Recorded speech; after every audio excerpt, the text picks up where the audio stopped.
In just over 24 hours, the polls will close in the 9th Congressional District special election to replace disgraced former Congressman Anthony Weiner. This race heated up considerably in its final weeks, and it drew a lot of national attention. Panicked that a loss in true blue New York will be interpreted as a referendum on President Obama, the National Democrats jumped into the fray. They bought up ad time, they got big names like Governor Cuomo and former President Clinton to assist David Weprin. But just how bad will it be for Obama if Weprin loses tomorrow, as polls predict? Joining me to discuss the national implications of this race is Politico reporter Ben Smith. Ben, it is fantastic to see you. It's great to be here, Liz. So is it actually fair, as the Republicans are doing, to cast this as a referendum on the White House and President Obama specifically? I actually think it basically is. This is a district that John Kerry won, that Al Gore won, that Obama won. It's a Democratic district. It's a kind of center-left Democratic district with its own kind of specific demographics. But when you look at the polling and you look why Weprin is losing, there are a lot of reasons. One of them is because Obama's really unpopular in a district that, like, if he doesn't win this district next year, he's not winning anywhere. But by the same token, there are other reasons, too. I mean, one might argue, although the polling seems to indicate that the whole Israel issue that Ed Koch is trying to make a big deal out of is not resonating so much with voters. But the economy writ large is also a problem. And so I know you could bring that back to the White House, but they seem to be doing something about it, or at least trying to now. Isn't it also about Congress? I mean, it takes more than one person to fix the economy in D.C. Yeah, I do think it's about Congress. It's about incumbency. David Weprin is running. He's a sitting office holder. Like the people who are getting slaughtered in special elections tend to be incumbent office holders. So that's certainly all at play. But I guess I think maybe it's not exactly a referendum on Obama, but it's a lot of the same factors that are gonna pose a huge problem for Obama. He is the incumbent. He does have this economy. Yeah, I mean, perhaps a slightly more talented politician than David Weprin. Yeah, well, that's a problem too, right? I mean, here's the thing: they chose a guy who they tried to thread the needle so finely. They chose a guy who would promise not to keep the job, put up a fight for it, so they could redistrict it away. But by doing so, they got a guy who's really pretty crummy, to say the least. I mean, that's a pretty dangerous little endeavor. Yeah, you could say it was too clever. I mean, it might have been hard to find somebody really flawless who would have wanted a seat that was going to get redistricted away. But I don't know. Like, it's not like the New York congressional delegation is a bunch of Nobel Prize winners. I mean, and they get reelected year after year after year. Right. And so I don't think just being maybe not your most energetic campaigner, not your most prominent and sort of well-known public person, not necessarily spending your time in the district for most of your life, like, these aren't traditionally things that have mattered in getting Democrats elected to Congress in New York. Right. There are some people now who are saying, okay, this will be, some Democrats who are saying that it'll be good for the president because it will be a wake-up call and it'll shake him out of his slumber or whatever. Are you buying that one? Yeah, just what he needs is another wake-up call. Right, because things exactly. have just been going so great for the last year.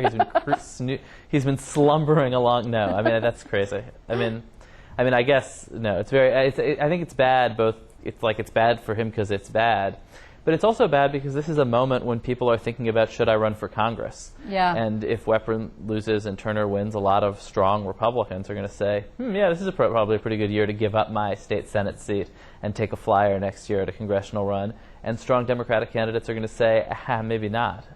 Yeah, but doesn't it really matter who, and there's a GOP presidential debate, another one tonight. I mean, doesn't it really end up mattering who's at the top of the ticket? If I were a Republican legislator, I don't know that I would give up a safe seat to take a flyer on Congress if I knew that someone weak was going to head the ticket.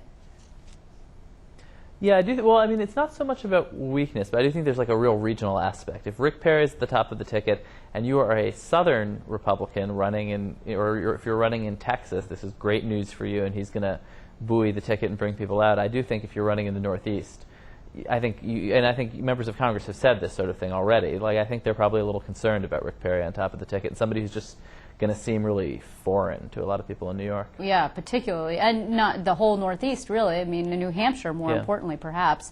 Bringing it back to New York 9 for a second, just in the last, I don't know, 24 hours, 48, maybe a little bit more, you see some of the national folks getting involved, including people who are actually trying to make an argument that Bob Turner is a Tea Partier and that's bad for Obama. Why are they bringing up Obama at all in New York 9? You would think that no one would want to do that. Aren't they like holding up a sign, we're losing, help, we're panicked? How can that be good for them?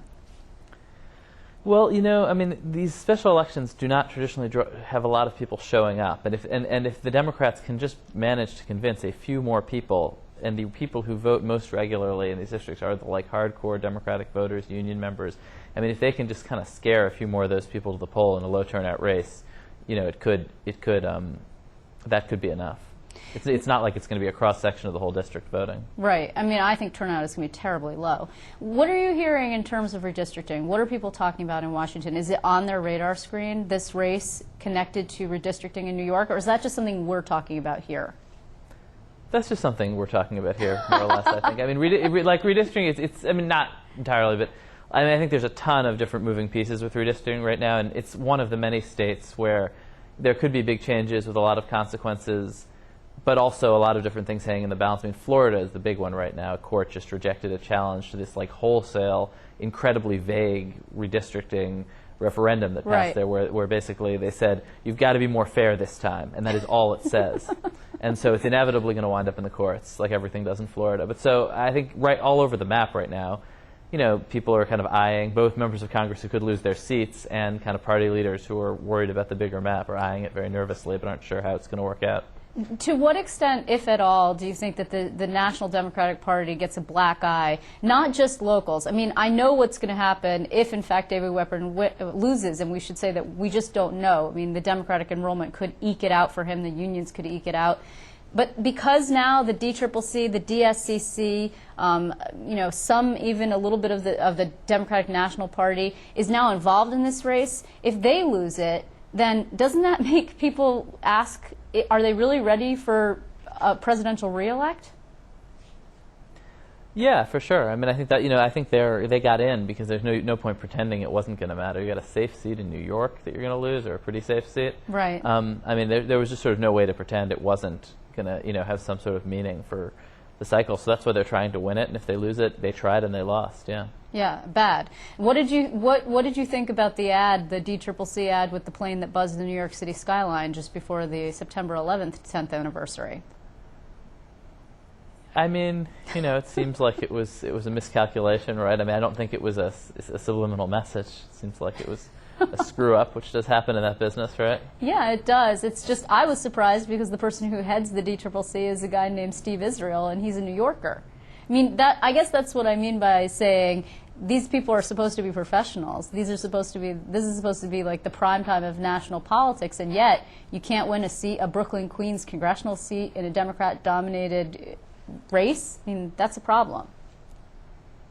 Yeah, absolutely. I mean, absolutely. And it's, you know, I mean, I think we're gonna the Obama campaign is going to be like the central player on the Democratic side, and they weren't really engaged here. But I do think it's kind of an open question as to like how well that machine is going to flip the switch and turn on in a totally different environment from 4 years ago, at a moment when people aren't in love with the candidate, when they're not, you know, deeply engaged, when they're not desperate for his version of change. Before I let you go, do you see any way possible that the Democrats will be able to spin this if, in fact, Weprin loses, or even if he wins, but only by a hair?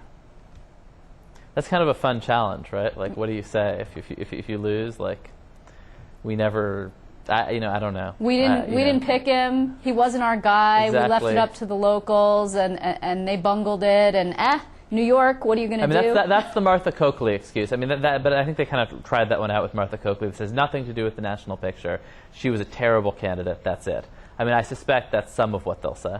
Yeah, the throw the candidate under the bus technique. It is a time-honored tradition. It's already started, hasn't it? I mean, it seems has. like that is well underway. Yep, it has. And the people who were close to him. It's going to be sort of a bloodbath. We are going to be watching it pretty carefully. In the meantime, I want to thank you, Ben Smith, from Politico. It is great to talk to you, as always. Good to talk to you, Liz.